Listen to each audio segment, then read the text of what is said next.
They are so tasty. I don't know, everything really is made with a kind of love and dedication that, I don't know, I think is kind of rare. Where every person who touches this food really cares about it as a product and cares about it. Like, everyone likes what they're making. Likes to eat it, likes to make it. I think it really shows in the final product. I know I certainly eat enough of it. I was working on farms.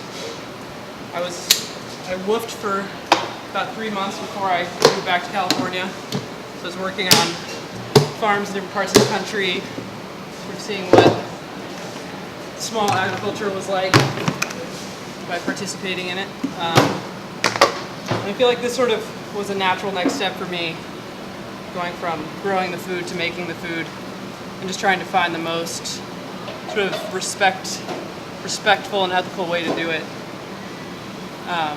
Didn't really have any baking experience, but they liked me enough that they hired me. Well, it's sort of, I mean, you get your basic training on a basic shift from usually one person, but after that it's really just about asking questions and trusting each other. You know, everyone can hopefully answer the question that you have, and it's such a cooperative environment, everyone's answer is valid, you know? So if I have a question and I don't necessarily have to ask the person who trained me or the manager or anything like that, it's sort of, if somebody doesn't know, we come up with the answer together.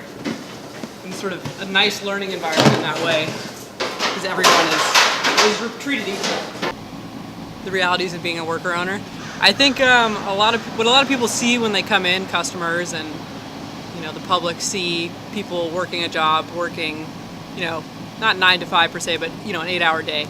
The reality of being a worker owner is that you pretty much eat, sleep, dream this job and all of the responsibilities that you have.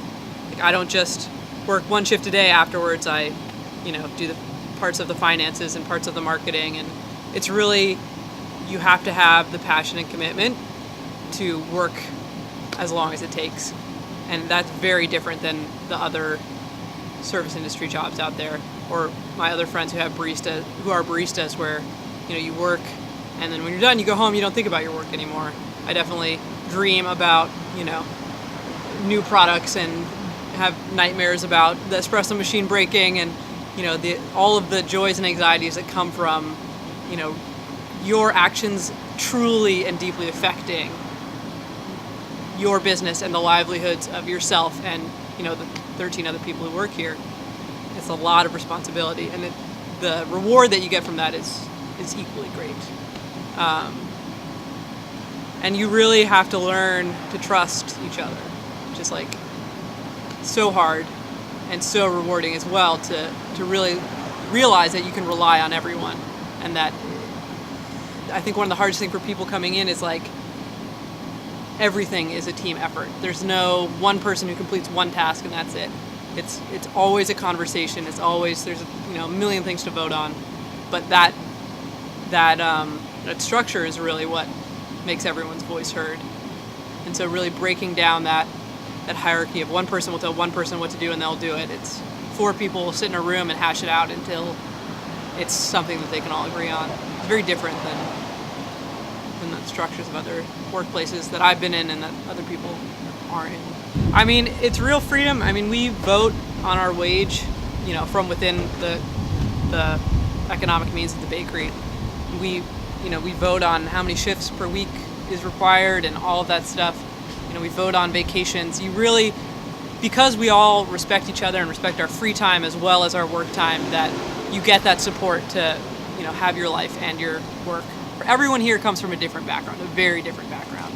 And so everyone has their own skill set and their own, you know, strengths and weaknesses. And rather than having like, you know, a weak link, everyone gets to play to their strengths. And, you know, if somebody has experience marketing, you know, they'll be on the marketing committee and be able to have that skill set be enacted to its fullest. And so you don't necessarily need to be, you know, the head cheese at any specific thing, because we all together make up, you know, our own best itself. It's pretty much a non-stop learning process, especially for us. We're a very young bakery, and we're constantly taking on more and more responsibilities. I mean, I personally never thought I would be in a situation where I'd be doing the finances for anything, and I'm on the finance committee, and I'm learning what that means, and how to crunch numbers and analyze them and things like that, as well as learning how to shape sourdough and mix the best muffin. There's just so much to be learned, and we try and rotate those responsibilities so that everyone gets a chance to learn from everyone else and really have a shared understanding of what's going on in each of these situations. There's no only the finance people get to understand how the finances work. We really try and make sure that everyone understands every aspect of the business. It's definitely important for everyone to know what's going on, and we have very long meetings that allow for that. There's a lot of emailing, a lot of sitting and explaining, and without that, there's really no accountability. And that's really key, is knowing what people are doing and why, so that you can support people, but so you can also hold them accountable to their responsibility.